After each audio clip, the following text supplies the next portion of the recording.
Hoy día estamos viviendo una situación compleja, donde nos vemos enfrentadas a situaciones de pérdidas de una vida que teníamos antes versus la que tenemos ahora, donde sentimos que extrañamos muchas cosas que antes eran de una manera y hoy día no lo son.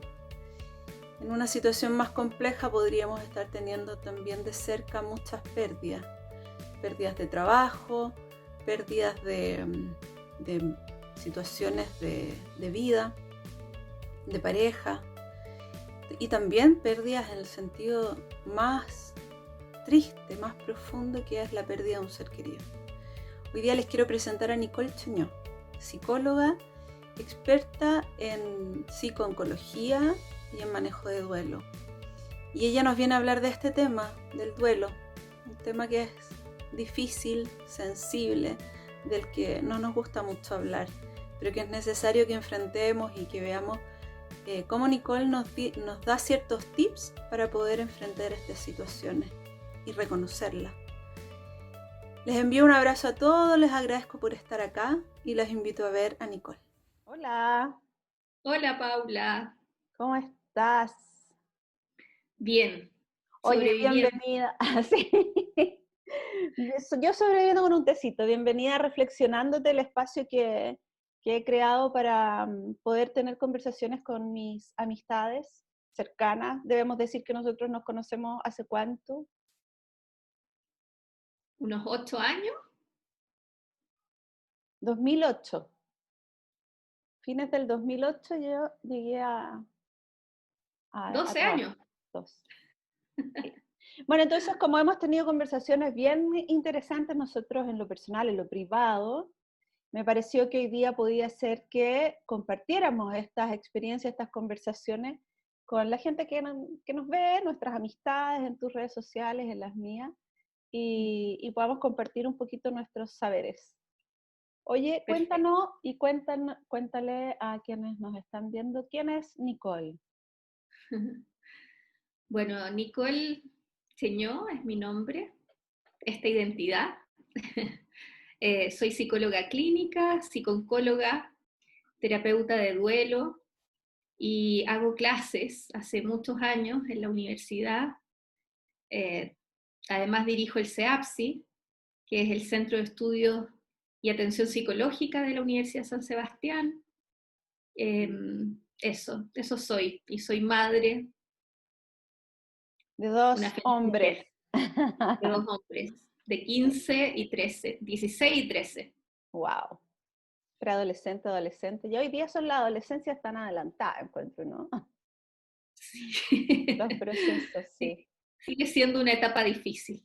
sí. Cuéntame, en esto de que te has desarrollado en estas materias, y que eres académico, que eres psicóloga también, tienes tu clínica privada, eh, esto de la psicooncología y la terapia de duelo, cuéntanos un poquito cómo llegaste a eso. Es un tema no tan como común, diría yo. Mm. Sí, a ver, con el correr del tiempo me he dado cuenta que en el fondo este tipo de intereses obedecen a un llamado que sobrepasa las posibilidades de conciencia.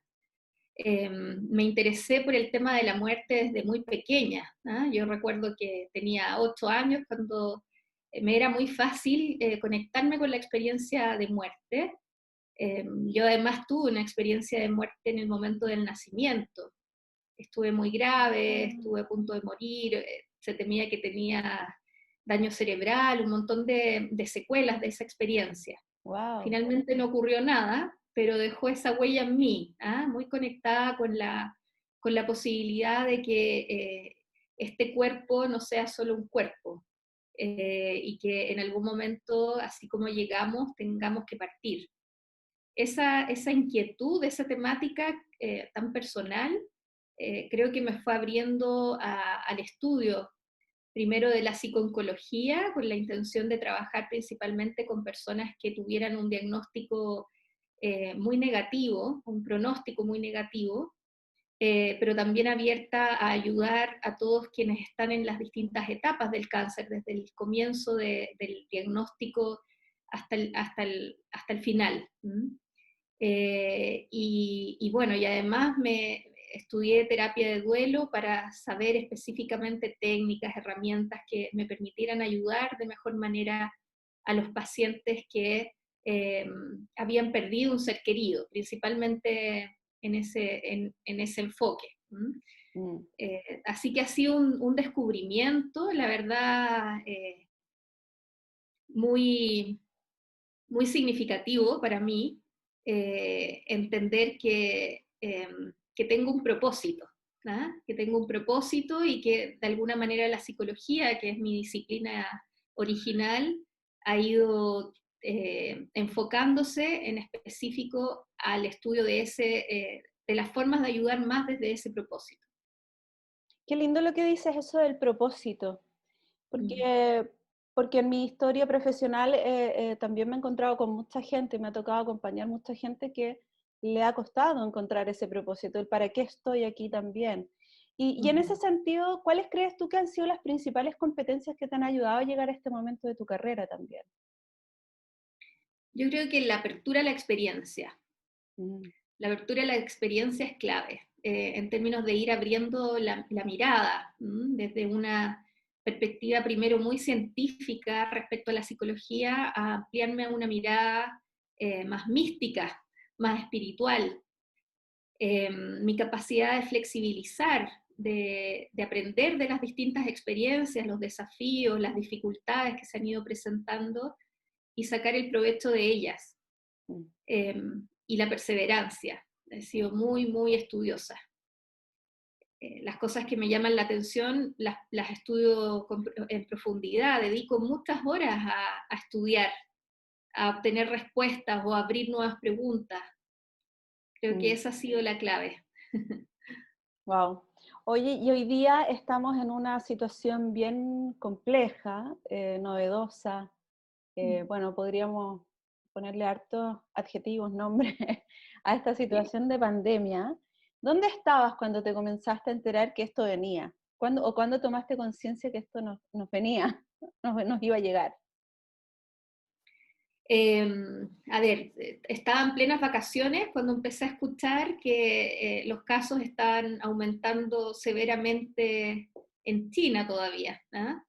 Y ya cuando comenzamos el trabajo en CEAPSI, con atención psicológica y preparándonos para iniciar las clases, comienzo a darme cuenta de que esta pandemia, o sea, que esto era una pandemia mundial y que estaba pronta a llegar a Chile. Entonces, tuvo que ser muy rápido el proceso de adaptación, ¿no? Nosotros tenemos una clínica psicológica en la universidad, atendiendo gran cantidad de gente en forma presencial. Jamás nos habíamos abierto a la atención online. Tampoco había realizado atención online, o sea, trabajo online desde la academia. Siempre había hecho clases presenciales. Y de un día para otro fue como, o nos abrimos a la posibilidad de trabajar online, tanto en la academia como en la atención de pacientes, o morimos. Y ahí comenzó la búsqueda de plataformas, búsqueda de lineamientos, definición de lineamientos entre nosotros también como equipo, para hacer lo mejor posible dentro del marco que teníamos. Jamás nos imaginamos que esto iba a durar tantos meses, ¿ya? Yo pensé que 3 máximo, así como la peor idea. Y ha sido una experiencia de enorme aprendizaje, en todo sentido. Hoy me surgen 10.000 preguntas, mi cabeza está dando vuelta por todos lados. Primero, en esto de dejar una forma y tener que abandonar una forma de vivir, de hacer, a cambiar a esta otra forma que tú me dices, no nos habíamos abierto la posibilidad online, ni en lo académico, ni en la atención de pacientes. ¿Es una forma de duelo? Si nos pudieses decir un poco, ¿qué es un duelo también? Bueno, el duelo es un proceso de adaptación a una pérdida, ¿ya? Y la pérdida tiene que considerarse como algo significativo. Y la pérdida puede ser tanto material como fantasiada o espiritual, o respecto a una pérdida de ideas, de ideales, por ejemplo. Y en ese sentido nosotros sí hemos vivido un duelo como sociedad, al tener que cambiar, transformarnos, algo se pierde. Por lo tanto, estamos en una etapa de profundos duelos. Sí. Duelos de, por ejemplo, no poder abrazarnos, no poder juntarnos continuamente con nuestras amistades, con nuestros seres queridos, Es y tremendo solamente eso. comunicarnos por la pantalla como lo estamos haciendo nosotras ahora, en vez de en un café, con un cafecito, en un café real, o en un tecito. Bueno, un tecito. Sí. Entonces, claro, estamos viviendo, bueno, un duelo relacionado con la transformación. Creo que esta pandemia nos ha llevado a una introspección profunda, el hecho de quedarnos en nuestras casas, de estar en el centro de nuestro ser, muy simbolizado con la casa, con el hogar. Y por otra parte, saber que tantas personas están muriendo alrededor de nosotros, en el mundo, en Chile, en nuestra ciudad, en nuestros barrios, en nuestras familias. Por lo tanto, también nos enfrenta a pérdidas producto de la muerte.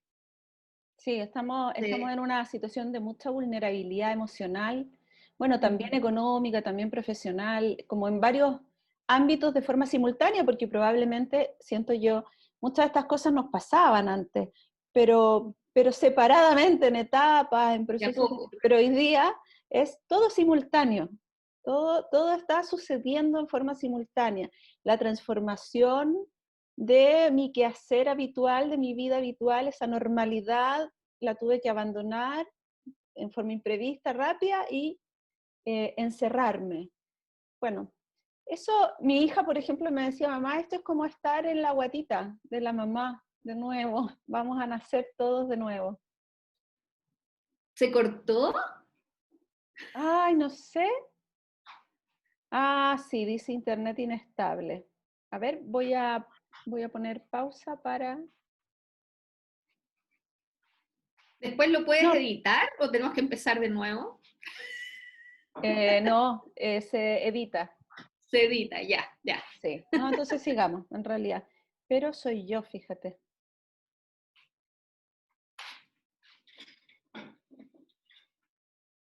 Bueno, estas cosas pasan. Sí. Pasan en las clases, en la atención con los pacientes, en todos los espacios.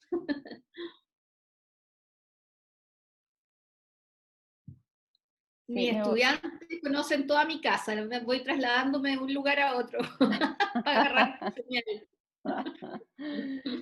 Bien, oye, y un ámbito en el que nos estamos viendo afectados es en el ámbito profesional también. Ahí hay una transformación importante porque hay gente que ha sido desvinculada, hay gente que en esto como de estar en la casa como que se está replanteando qué es lo que está haciendo, si lo quiere seguir haciendo o no.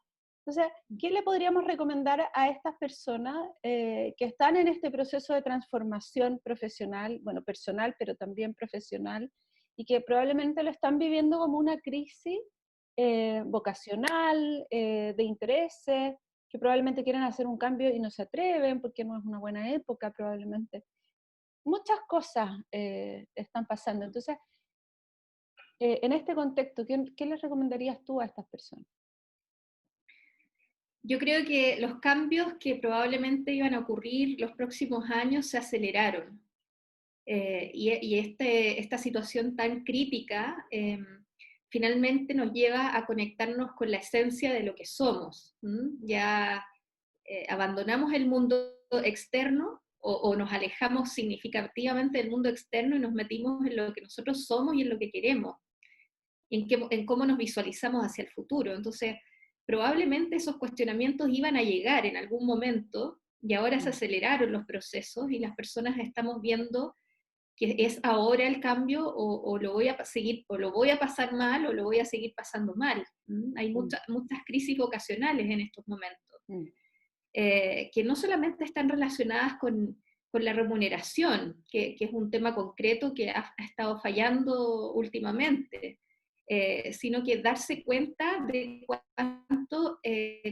cuánta de nuestra vida se pierde haciendo cosas que no nos gustan, que no nos motivan. Y llegó el momento de cambiar. Yo creo que eso está siendo bien generalizado en todos los ámbitos, de seguir nuestra corazonada, de seguir el llamado interno más que la imposición. Eso, creo que es confiar. Yo creo que el mensaje es confía en que estas preguntas que te estás haciendo y esta necesidad de cambio tiene que ser ahora, dentro de los próximos meses, no postergar más. ¿ah? Porque seguramente esas preguntas que te estás haciendo venían hace tiempo, pero podían ser postergadas. Claro. Ahora ya no. Cuéntame, y en este sentido, una persona que está viviendo una crisis, bueno, estamos todos medio revueltos, estamos todos enfrentados a situaciones, a muchas preguntas, pero ¿cuándo consultar? ¿Cuándo es necesario que una persona diga, sabes qué, necesito ayuda y tengo que consultar? A ver, como que lo más fácil es cuando uno lo empieza a pasar muy mal, ¿ya? Cuando siente que ya no tiene las respuestas en sí mismo y necesitas la guía de otro. Y eso te genera mucho malestar, ¿ya? Yo creo que la mayoría de las personas consultan cuando empiezan a vivir síntomas, en lo mental, en lo físico, como Sí, los esperan dolores, por demasiado. ejemplo, Sí. que son alertas máximas. ¿ah? Ya no me puedo seguir haciendo el leso con esta información Sí. o con este conflicto, esta pregunta que tengo que resolver. Y ahí sí es necesario acudir a un tercero que te ayude a objetivar, a mirar esto desde una visión externa que no tiene nada que ver contigo. Yo creo que eso, independiente de los casos de mayor vulnerabilidad o de mayor malestar, creo que es siempre necesario acompañarse a resolver las preguntas. Bien. Y esta sensación como de futuro esperanzador o no tan esperanzador, más bien pesimista, también a las personas les afecta pensar en el futuro. Oh, Ujú. ¿estás ahí? Sí, sí. Como que se quedó pegado un rato, Sí. pero yo creo que lo que nos transmite esta experiencia es que la incertidumbre es parte de la vida, y el futuro está lleno de incertidumbre siempre. Nosotros tenemos la idea de control, nosotros nos creemos controladores y ponemos mucha energía en eso. Y hay mucho desgaste detrás del control también. Entonces, cuando uno suelta y dice, efectivamente, yo no puedo pretender controlar lo incontrolable, yo solo puedo controlar mis pensamientos. ¿Mm? Eso es importante porque construye también realidad. Pero yo solo puedo controlar mis pensamientos respecto a las cosas que van ocurriendo, porque lo que ocurre es absolutamente incierto. Y esta situación en particular del 2020 nos está llevando a golpearnos directamente en la cara con el hecho de que nada es controlable. Y que la incertidumbre es parte de la vida y que lo que tenemos que hacer es desarrollar herramientas para enfrentar la incertidumbre. No para disminuir la incertidumbre, para a pesar de que existe, nosotros seamos capaces de mantener el optimismo y la energía. Oye, y en eso yo sé que tú también has acuñado el concepto de anidar el alma. ¿Qué es anidar el alma? Anidar el alma es un espacio que he creado para contener a las personas que han tenido pérdidas significativas o que se están acercando a su propia muerte.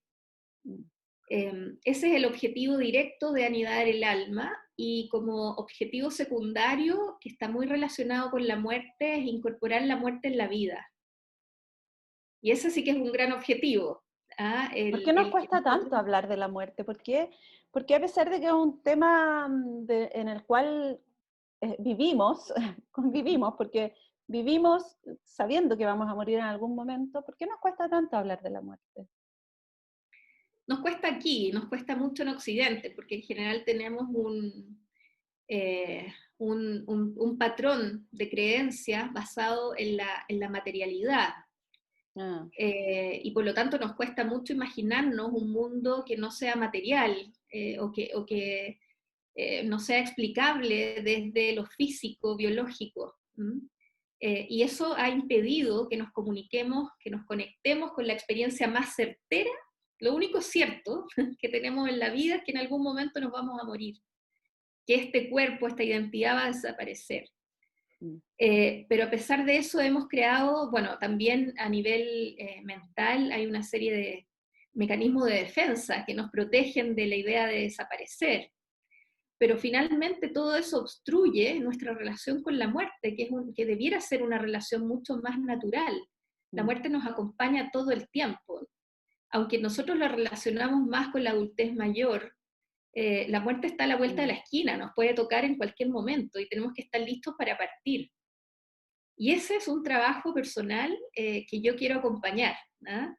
Estar disponibles o abrir la mente, estar dispuestos a trabajar internamente la idea de que somos seres mortales, que somos seres limitados y que en algún momento vamos a dejar este cuerpo. Oye, y eso lo quiero conectar, lo que estás diciendo lo quiero conectar con lo que dijiste al principio, que tiene que ver con mi propósito. Siento que en la medida que las personas generan un propósito, encuentran su propósito y desarrollan su propósito, se amistan también con la muerte, con la posibilidad de muerte, ya no la ven con tanto temor, con tanto peso. ¿Cómo podríamos sugerirle a las personas que entonces hagan esto de su vida un propósito que los deje tranquilos, ¿no? No sé si me alcanzaste a captar todo lo Sí, que... cuando uno acepta, en realidad deja... Sí, casi todo. espero responderlo. A ver, cuando uno acepta que es un ser limitado en esta existencia, ¿ya? Yo creo que vive más el presente, ¿ya? Está más dispuesto... a ver, yo creo que todas las personas que trabajamos con muerte empezamos a descubrir la riqueza de la vida. Sí, esa es la maravilla de integrar la muerte en la vida, ¿no es? Claro. Es todo lo contrario a lo que uno creería, ¿no? Cada día te empiezas a asombrar más con la salida del sol, con la posibilidad de estar vivo, ¿no? Y de aprovechar cada segundo. Entonces ahí empiezas a con más profundidad cuál es el propósito y dirigir tu vida hacia ese propósito. Y ya no tienes que escapar de él. Y además porque no hay tiempo, no hay tiempo para escapar. O lo haces ahora o te centras en tu propósito, en tu llamado interno, en transformar lo que es necesario para que seas una persona más íntegra, más realizada, o lo vas a seguir pasando mal en el rol que estás cumpliendo ahora por miedo generalmente. Entonces la clave ahí está el trabajar los miedos. Uf, qué temazo, ¿no? Sí, los miedos atormentan, los miedos nos invaden, los miedos nos llevan a crisis de pánico. Entonces, eso está todo en nuestra mente, alojados, son ideas que están alojadas en nuestra mente y que funcionan de una manera medio obsesiva a rato y que nos van como consumiendo, ¿no? Entonces, a mí me pasa que esa sensación, no sensación, como esa conexión y distinción de que las ideas están en mi mente y que por lo tanto yo estoy ahí con el poder de transformar esas ideas, ¿no? Hay que abrir el monstruo del miedo, atreverse a mirarlo, a mirarlo de frente. Porque cuando uno lo mira de frente se da cuenta de que no es tan grande como se lo imaginó.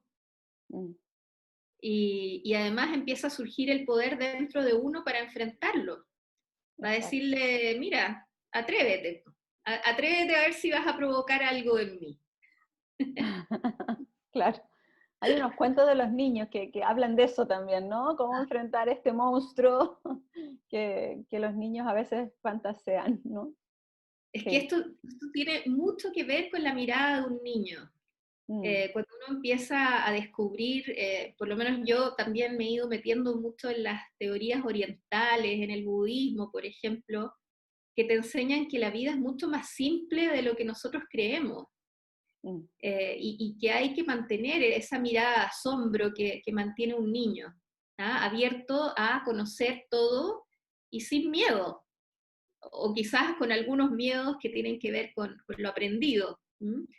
Sí, eso Pero sería que como, perdona, sí, sigue, sí, como afianzando la espiritualidad.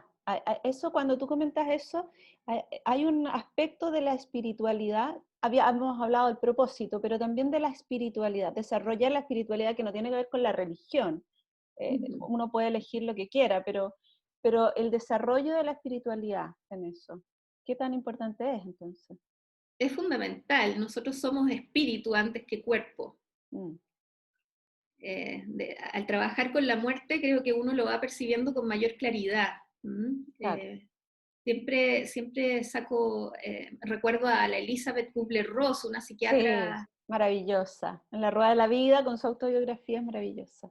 sí, y que trabajó como 40 años con enfermos moribundos, y finalmente ella dice: la muerte no existe, la Sí. muerte es un nuevo amanecer. Y ella, desde la ciencia, desde su mirada súper científica, terminó integrando fundamentalmente la espiritualidad, Sí. porque finalmente lo que hace el duelo, o la muerte, en realidad la pérdida de uno mismo, es que pasas a algo que no tienes idea qué es otra dimensión probablemente, pero básicamente te quedas transformada en pura energía. ¿Ya? Y lo que abandonas es este cuerpo. Entonces la espiritualidad es súper importante, De abrirse a cultivar. conocerla. Tal como dices tú, la religión no solamente es distinta, sino que además ha sido un gran despropósito para la espiritualidad. Le ha hecho pésimo a la espiritualidad en general todas las religiones que fundamentan desde una comprensión muy humana, muy limitada, en tanto humana, Sí, muy el sancionadora descubrimiento además, muy limitante y trascendental. sancionadora. Sí, Sí, culpógena, por sí, ejemplo. sí.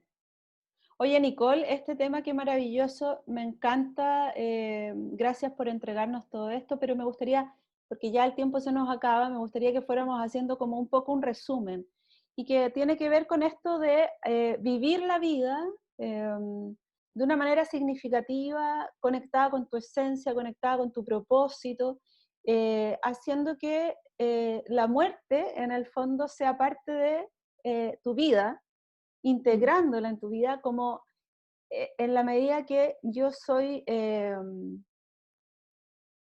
habito esta vida, este cuerpo, esta vida de manera más significativa, como entregando a mi mundo, a mi entorno, generosamente lo que son mis talentos.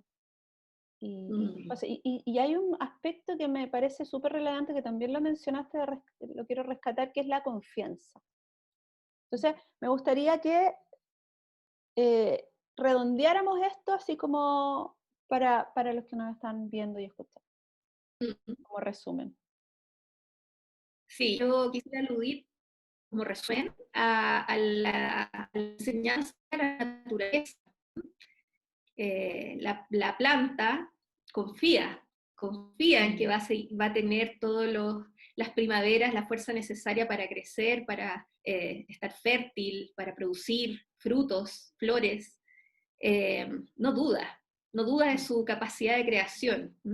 Y, y yo creo que así tenemos que vivir la vida, así como las distintas estaciones van mostrando también que se acerca el invierno, y que hay frutos y hay naturaleza que va a morir, nuevamente renace. Y ese es el ciclo que tenemos que aprender a integrar en nuestra vida. Y que detrás de un gran costo, de una gran pérdida, de un gran trauma, siempre está la posibilidad de renacer. Y eso es lo que está enseñando esta pandemia también, Sí. con el irnos hacia adentro y además desarrollar todo lo que estamos desarrollando. Si es increíble que de un día para otro empezamos a atender online, empezamos a trabajar en clases virtuales, y todos o sea, hemos dado lo mejor de nosotros, hemos hecho el gran esfuerzo, finalmente con muy buenos resultados. Entonces, eso nos muestra que somos conscientes como humanidad. Sí. Qué bonito. Qué bonito, porque es una mirada sobre la muerte también muy esperanzadora, muy positiva y muy amigable. Y yo creo que hoy día que, como tú dices, estamos con el botón de la sobrevivencia activado, como digo yo, con la pandemia, como esta sensación de que la muerte nos rodea, está ahí. Y no solo esta muerte, como tú dices, que es la pérdida de un ser querido o la propia muerte, sino estas muertes que hemos tenido que ir aceptando, que son formas distintas de habitar nomás, de vivir. Y que las distancias son físicas, por aspectos higiénicos, pero no afectivas. O sea, no tengo por qué distanciarme afectivamente de las personas, seguir queriendo, seguir amando a nuestros seres queridos, a los que son importantes. Cada uno verá quién es importante, ¿no? Sí. Oye, qué maravilloso tema. Te agradezco todo este tiempo, todo este tema, por abrirlo, por ir también integrando, ayudándonos a integrarlo en nuestras vidas. Así que quiero agradecerte, espero encontrarme de nuevo y compartir de nuevo contigo en otros momentos, otras conversaciones, otros temas, y a lo mejor profundizar en este mismo, ¿no? Vamos a dejar acá abajo tus datos, para que la gente que te quiera ubicar, que quiera conversar contigo sobre este tema, porque no es necesario llegar a un momento de crisis, sino un acompañamiento también, ¿no? Hay distintas etapas de cómo ver estos procesos de acudir a un psicólogo, que es como un proceso de acompañamiento, un proceso de desarrollo personal o un proceso ya más en crisis, ¿no? Entonces vamos a dejar aquí tus datos para que la gente te ubique y te contacte para estos acompañamientos, ¿ok? Perfecto. Ojalá poder ser una aporte a la... Te envío un abrazo fuerte. La pregunta por el desarrollo. La pregunta del desarrollo académico. La vamos a poner en otro capítulo, ¿te parece? Ya, ok. Este quedó demasiado bueno. Yo creo que va a ayudar a mucha gente. Entonces, el otro lo vemos en otro posterior. No hay problema. Mismo canal. Un abrazo, Nicole. Ya, Paula. Nos vemos.